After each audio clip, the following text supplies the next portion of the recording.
ఆంధ్రప్రదేశ్ రాజధాని ఏది? ఈ ప్రశ్నకు దశాబ్ద కాలంగా సరైన సమాధానం లేదు. కానీ ఇప్పుడు ఫైనల్గా ఒక క్లారిటీ వచ్చింది.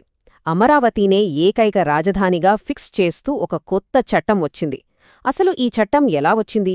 దీని వెనక ఉన్న కథేంటి? పదండి వివరంగా చూద్దాం. అవును, 10 ఏళ్ల రాజకీయ గొడవకు ఫుల్ స్టాప్ పెట్టాలంటే ఏం కావాలి? అంత ఈజీ అయితే కాదు కదా. దీని వెనక ఎంత పెద్ద కథ ఉందో తెలుసుకుంటే ఆశ్చర్యపోతారు. సో ఇది అసలు విషయం. 10 ఏళ్ల కన్ఫ్యూజన్కి గందరగోళానికి చెక్ పెడుతూ భారత పార్లమెంట్ ఒక చట్టాన్ని పాస్ చేసింది. ఇకపై ఆంధ్రప్రదేశ్కి ఒకే ఒక్క శాశ్వత రాజధాని, అది అమరావతి అని తేల్చేసింది. ఇది నిజంగా ఒక హిస్టారిక్ మూవ్ అనే చెప్పాలి.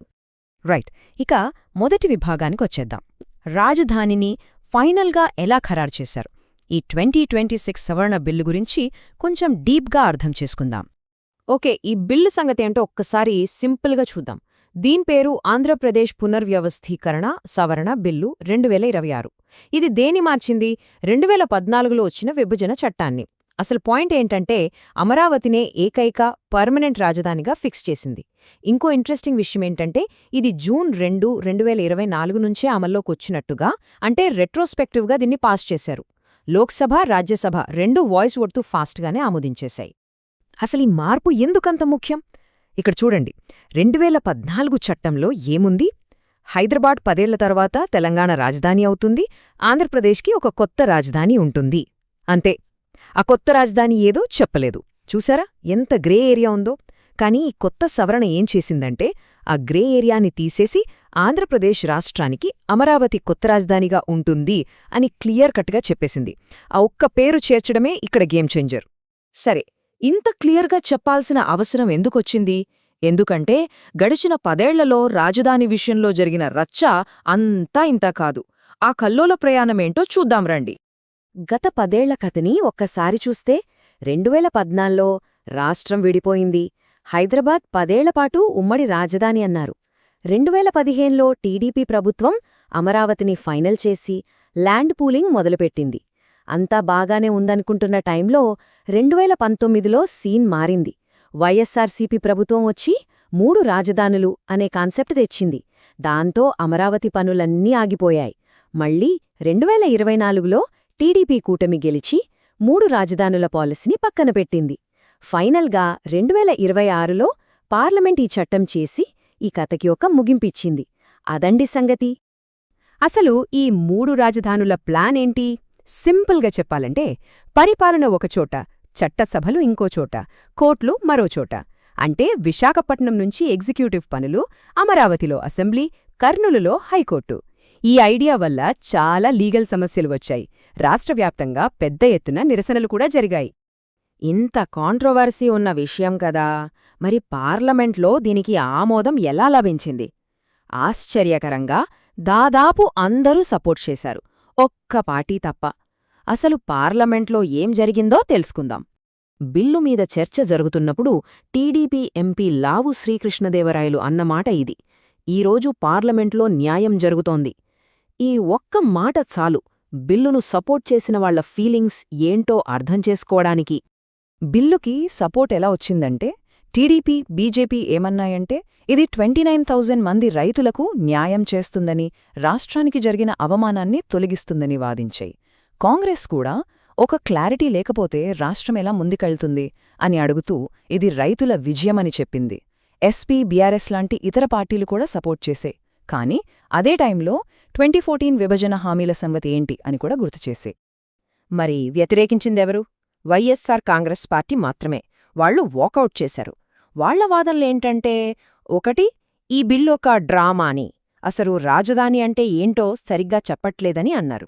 2, పార్లమెంట్ చట్టాలు ఏమీ పర్మనెంట్ కాదు, భవిష్యత్లో మళ్లీ మార్చొచ్చు కదా అని వాదించారు. 3 రాజధానుల మోడల్ ప్రపంచంలో చాలా చోట్ల ఉంది, అది మంచిదే అని చెప్పారు. ఫైనల్గా ఈ బిల్లు కేవలం రియల్ ఎస్టేట్ వాళ్ల కోసమే తప్ప సామాన్యుల కోసం కాదన్నారు. సరే, ఈ రాజకీయాలు, చట్టాలు ఇవన్నీ పక్కన పెడితే శాశ్వత రాజధాని అనే మాటకు అసలు అర్థమేంటి? దీనివల్ల ప్రజల మీద, రాష్ట్రం మీద పడే ప్రభావమేంటి? దాన్నిప్పుడు చూద్దాం. ఈ నంబర్ చూడండి, 29,000. ఇది కేవలం ఒక అంకె కాదు, రాజధాని కడతారని, తమ బతుకులు బాగుపడతాయని నమ్మి తమ భూముల్ని స్వచ్ఛందంగా ఇచ్చిన రైతుల సంఖ్య ఇది. వాళ్ళందరి భవిష్యత్తు గడిచిన 10 ఏళ్లుగా ఈ ఒక్క నిర్ణయం మీదే ఆధారపడి ఉంది. మరివాళ్లు ఎంత భూమి ఇచ్చారు? 33,000 ఎకరాలు. అంటే సుమారుగా ఒక చిన్నపాటి సిటీ అంత భూమి అన్నమాట. అది పచ్చగా పండే సారవంతమైన భూమి. ల్యాండ్ పూలింగ్ స్కీమ్ కింద ఇంత పెద్ద త్యాగం చేశారు. అమరావతికి పునాదిరాళ్లు వాళ్లే. ఇంకో నంబర్ 1,600. ఇవి రోజులు. 3 రాజధానుల ప్లాన్కి వ్యతిరేకంగా ముఖ్యంగా మహిళా రైతులు చేసిన పోరాటమిది. దాదాపు 5 ఏళ్లపాటు ఎండనక వాననక వాళ్లు చేసిన నిరసనల సంఖ్య ఇది. వాళ్ల పట్టుదల ఎలాంటిదో ఈ నంబర్ చెబుతుంది. సో చట్టంలో ఈ మార్పు తీసుకురావడం వల్ల ఏంటి ప్రయోజనం? 1. Political stability. ఇక ముందు ప్రభుత్వాలు మారినప్పుడల్లా రాజధానిని మార్చడం అంత ఈజీ కాదు. 2. ఇన్వెస్టర్లకు నమ్మకమొస్తుంది. ఒక పర్మనెంట్ క్యాపిటల్ ఉంటేనే కదా పెట్టుబడులు పెట్టడానికి ముందుకొస్తారు. 3. ఎకానమీకి బూస్ట్. రియల్ ఎస్టేట్, ఉద్యోగాలు ఇలా అన్నీ పుంజుకుంటాయి. అన్నిటికంటే ముఖ్యంగా భూములిచ్చిన వేల మంది రైతులకు ఒక నైతిక విజయం, ఒక భరోసా లభిస్తుంది. రైట్, ఇక చివరి విభాగానికొచ్చేశాం. చట్టమైతే చేశారు కానీ అమరావతి విజన్ ఏంటి, ఇంకా ముందున్న సవాళ్లేంటి ఒక్కసారి చూద్దాం. అమరావతి అనేది కేవలం ఒక నగరం కాదు, అదొక పెద్ద కళ. సింగపూర్ ప్లానర్స్తో కలిసి దీన్ని ఒక బ్లూ గ్రీన్ సిటీగా డిజైన్ చేశారు. అంటే ఎక్కడ చూసినా పచ్చదనం, నీటి వనరులు ఉండేలా. రైతులను కేవలం భూములిచ్చిన వాళ్లుగా కాకుండా అభివృద్ధిలో భాగస్వాములుగా చూసే ఒక ప్రజల రాజధాని. మొత్తం స్మార్ట్ టెక్నాలజీతో పర్యావరణానికి హాని చెయ్యని విధంగా కట్టాలన్నది అసలు విజన్. అయితే రాజధాని సమస్య తీరింది కదా అని అన్నీ అయిపోయినట్టు కాదు. 2014 విభజన హామీల్లో ఇంకా చాలా పెండింగ్లో ఉన్నాయి. స్పెషల్ కేటగిరీ స్టేటస్, దాని సంగతేంటి? పోలవరం ప్రాజెక్టు పూర్తి నిధులు ఎప్పుడొస్తాయి? కడపలో స్టీల్ ప్లాంట్ లాంటివి ఇంకా మొదలే కాలేదు. ఇలాంటివి చాలా ఉన్నాయి. సో ఫైనల్గా మనం ఆలోచించాల్సిన ప్రశ్న ఇది.